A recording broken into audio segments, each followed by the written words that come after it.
most important with this project is that it's coming from the community, that local residents are picking projects themselves and doing things that they want to do, that it's about things they're passionate about, pieces of land that they're passionate about, and make it sustainable so that they'll be looking after it, and it's not always outside agencies. It doesn't have to be large projects, just small projects that they feel that they can cope with. The graveyard project was a very personal project for me. My husband's family are buried there, and when I first met my husband and started researching the family history, I walked down into the graveyard with his aunt. It was so overgrown that we couldn't find the family grave, and she walked home afterwards and just sat and cried. And I think it was at that moment that I decided something needed to be done, and I started off at that very personal level, just restoring our own family grave.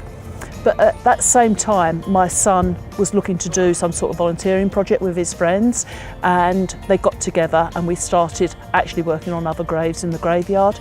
And from those small beginnings, the whole project just escalated to how it was in 2009 when we started, just a very small personal family project, to something that's really become a big community initiative. And we've now had over 500 people into the graveyard and volunteering. I'd like to say that I had the vision to know where it was going to go, but in all honesty, I didn't, and I am just absolutely flabbergasted at what we've achieved. It soon became apparent with the graveyard project that the scale of it was far beyond what residents could do on their own, and we were very fortunate to be able to enlist the support of a number of agencies. British Waterways assisted with a tap that was continually being stolen, and they gave us a big metal bollard that's used on the canals, which actually protected the tap that we reinstalled. We worked with Community Payback, who did a lot of work actually painting out the graffiti on the wall at the bottom and cutting back a lot of the overgrown sycamore trees. And we've worked with numerous agencies such as The Challenge, who brought in groups of young people, Solihull Youth Service and the youth offending teams that have actually helped us to achieve our aims.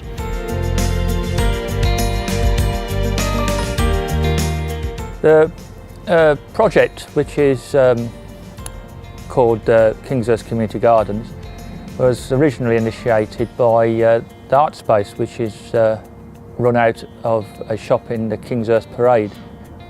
We started the project to help people in the community to have something to do to improve their mental well-being, their general health,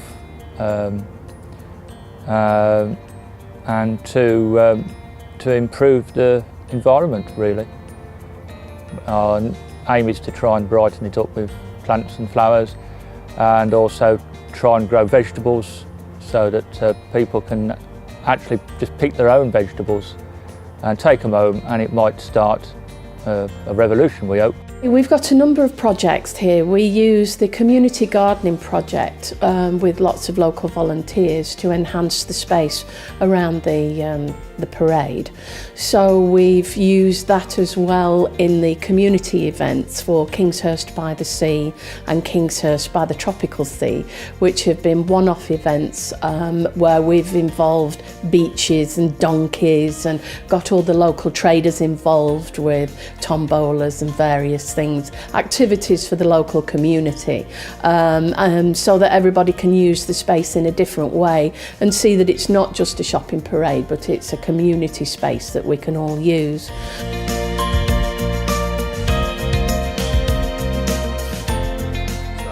Yeah, so the project that we've got at the moment is called Dig for Victory. So we've got a few different spaces of land, and basically what we're trying to do is create a sense of community again within the area.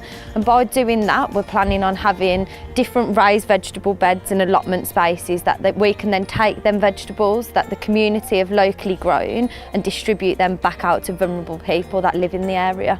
Yeah, so in our Victory Garden, we're going to have allotment space, which will just be behind me. We've got a few raised beds for some of the local people whose houses back onto here. And then we have a trench that we're building in an air raid shelter.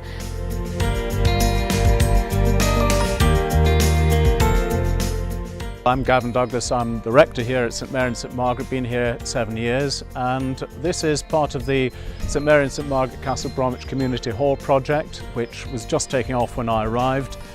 We'd got planning permission to build a new hall after about 16 years. We raised some funds, and part of that planning permission from both the diocese and Solihull Metropolitan Borough Council was to landscape the grounds.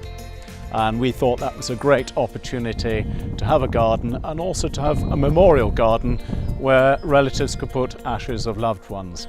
The project involved the Parochial Church Council, which is about 14 people who represent the congregation, myself. We also had officials from the diocese and advisors, and we engaged a landscape architect, and we got a very generous legacy from somebody who used to live in the parish.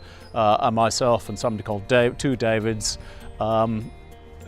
did the coordination work on the ground with the actual landscape contractors. We have community involvement from one of our local schools down in Castle Vale. We also have Terry Nibb's organisation, who do a lot of work in the churchyard, the old churchyard across the road. We have gardening clean-ups.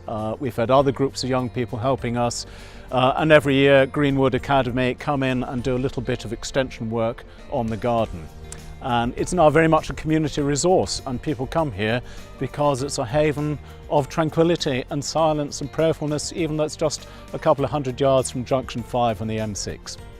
The most important thing is that the community have a say in what they're doing, and they're taking ownership of projects, and it makes it more sustainable because they're passionate and it's coming from, again, the community.